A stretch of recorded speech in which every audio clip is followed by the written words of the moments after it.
بسم الله والصلاة والسلام على رسول الله. مرحبا بكم في قناة يمنى. وصفة اليوم طمينة وطريقتي كيفاش نتحكم في الحلاوة ديالها مع جميع أسرار نجاحها بإذن الله. بلا ما نطول عليكم نروح مباشرة للمقادير وطريقة التحضير. بسم الله. هنا كاين بزاف يحمصوا دقيق تاع الطمينة مباشرة بلا ما يفوروه عادي، بصح بشرط لازم يحمصوه على نار قليلة وياخد وقت في التحماص. لازم الحبات تاع الدقيق كامل اللي يطيبوا. وكاين الناس اللي تحب الطمينة ديالها تحبها بيضة، ما يحبوش يحمصوا الدقيق بزاف. هنا لازم تفوروا الدقيق قبل ما تحمصوه، هكذا باش ما يضركمش، سورتو صحاب اللي عندهم الكولون. وهنا حبيت نوري لكم فاش راني حاطه الدقيق. تقدروا تشرو خيمار من هاد النوعيه وتخلوه للوصفات، سورتو الوصفات تاع الاجبان. هنا بعد ما تحطوا الدقيق ديالكم وتشوفوه بدا يفور، هنا قعدوا تقلبوا فيه وتقعدوا تحركوه كيما راهو يبان في الفيديو، ما تخلوهش، راح يشد معاكم ما بين 10 و 15 دقيقه. اما بالنسبه لنوعيه الدقيق هذه تعود على حساب انتي كيفاش تحبي الطمينه ديالك. كاين اللي يحبها رقيقه وكي ياكلها يحسها رطبه، ما يحبش يحس هذاك التقرميش. هنا ننصحك تشري دقيق تاع الميزان، خاطر تقدري تمسيه. لازم تخيري النوعيه المتوسطه اللي تجي في الرقيق. اما الا تحبي الطمينه تاعك تحسي فيها التقرميش هذاك، فهنايا عادي شري متوسط تاع باكيات ولا تاع الميزان، ماشي مشكل. طريقة التحماص: الدقيق لازم تحطوه على مقلة تكون ثقيلة، ما تكتروش الكمية باش ما تغلبكمش، وديروها على نار تكون قليلة. ومن الافضل تحمصوه بكرطونة كيما هذه راح تعاونكم بزاف، راح تتوزع معاكم الحرارة، وراح يجوا كامل الحبات تاع الدقيق يجوا كامل بلون واحد. قعدوا حمصوها غير بالعقل، راح تاخذ معاكم حوالي واحد النصف ساعة حتى توصلوا للون اللي راكو حابينه. المهم برك ما تقووش للنار، هكا باش يتحمص في غردو وتضمنوا الحبات تاع الدقيق كامل طابوا معاكم. بعد ما تحمصوها حطوها في سنيوه باش تبرد. هاوليك اللون انا اللي نحبه في الطمينه، وكل واحد يحمصها كيما يحب هو.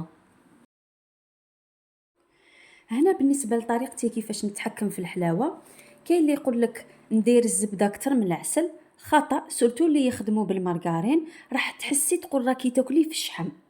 انا ندير كيله بكيله، ونفس الكيله راني حنكمل بها باقي المقادير. انا هنا استعملت نفس الكيله، نصها درتها جوز. علاش جوز؟ خاطر بنته قويه وراح تتماشى لي مليح مع القرفه. انا نحب ندير نص مغرف قرفه ونص مغرف نديرها حرور سبيسيال تاع الطمينه. من بعد صراحه لقيت صعيب تلقاو حرور تاع الطمينه يكون مليح، فنحيته وعوضته بنص مغرفه قرفه، تسمى الوصفه كامل فيها مغرفه صغيره قرفه. من بعد راني حنزيد. والنصف الكيله الثانيه درتها جلجلان سمسم، حمصته بنفس الطريقه اللي حمصت بها الدقيق. درته على مقله ثقيله ودرته على نار قليله وقعدت نحمص فيه، خدالي وقت حوالي 12 دقيقه. شوفوا تحمص على لون واحد، يعني بالكو تحرقوه. وكان نصيحه قبل ما تشرو الجلجلان ذوقوه. شحال من مره راني نشريه نلقى فيه ريحه الغماله، ردوا بالكم راح تخسر لكم كامل الوصفه. وحتى وتحمصوه تقعد فيه الريحه، يعني ما راهيش حتروح. هنا نروح نكمل الكيله ديالي. انا ما تعمرتليش مليح، نتوما عمروها، ديروا نص جوز ونص جلجلان، عمروا الكاس مليح. من بعد هنايا حطيت الزبده والعسل فوق النار، حطوه على نار قليله، ما تخلوش يغلي، بالك يغلي معاكم، برك يسخن شويه هكا نحيوه.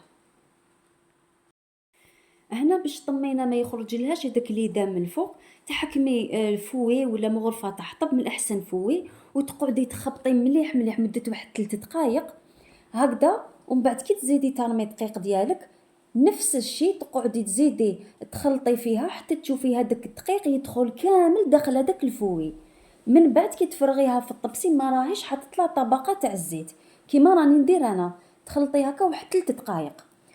وإلا عندك البغا نختصروا حنا نقصوا الجهد علينا، نروحوا نميكسيوهم، ميكسيه مليح هكذا باش تضمني طبقه تاع الزيت ما راهيش حتنفصل من العسل. هاوليك النتيجه ديالها كيفاش يكون، هاوليك القوام ديالها كيفاش يكون. هنا نروح ندير الكيله الاولى تاع السميد، نفرغها كامل ونخلط مليح.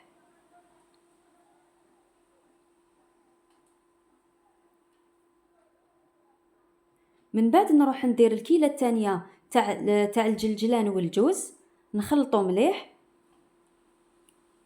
هكذايا. ومن بعد هنا واش راح درت نصف مغرف تاع قرفة، هذه اللي عوضت بها تاع الحرور. تسمى الوصفة فيها مغرف صغيرة قرفة. ومن بعد نروح نجيب الكيلة الثالثة اللي هي سميد، هنا ندير غير بشوية، كل واحد يحبس في القوام اللي راهو حابو.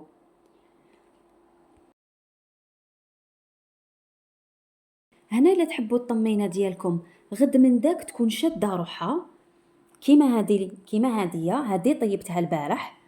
اذا تحبوها تكون هكا بصح طريه، شوفوا كيفاش شاده روحها بصح طريه. هنا واش لازم الطمينه تاعكم ما تخلوهاش كيما راهي في الكاسرونه، ما لازمش تخلوها هكا خفيفه، لازم تروحوا تزيدوا لها شويه دقيق. كي تزيدوا لها شويه دقيق غد من داك راهي حتصبح كيما في الطبسي. اما اذا العكس ما حبيتوهاش هكذا، ما عجبتكمش، حبيتوها خفيفه اكثر، فهنا ما تزيدوش دقيق. شتو القوام هذا اللي في الكاسرونه هكا خلوها، فهمتوا؟ يتسمى اذا درتوا الطمينه تاعكم خفيفه راح تشد شويه روحها بصح تقعد خفيفه. اما اذا درتوها شاده روحها مع الوقت راهي حتزيد تشد روحها. تسمى نتوما تتحكموا في القوام ديالها. وهذيك اللي كانت في الطبسي عندها اكثر من 24 ساعه، تسمى عندها نهار وشويه، وخدمتها غير بالفوي. هنا راني زدت لها شويه دقيق، وكل واحد يخدمها على حساب الذوق ديالو، كل واحد كيفاش يحبها. كاين اللي يحبها يابسه، كاين اللي يحبها خفيفه، كاين اللي يحبها جريه بزاف، يعني كل واحد يتحكم فيها على حساب الذوق ديالو. هنا زدت رشه خفيفه برك تاع ملح، ما تكتروش، ماشي باش تحسوا بالملح، راهو حيعدل شويه من حلاوه. هذا ما كان. هنا نروح نفرغها. هاي اللي كان كيفاش حبيت القوام ديالها. من بعد تشد روحها بصح تقعد خفيفه، ماشي كيما في الطبسي الاخر.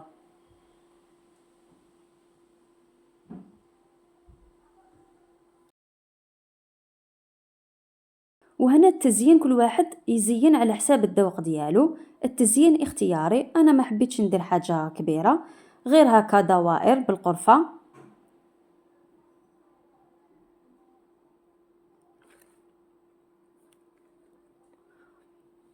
وراه باين في الفيديو.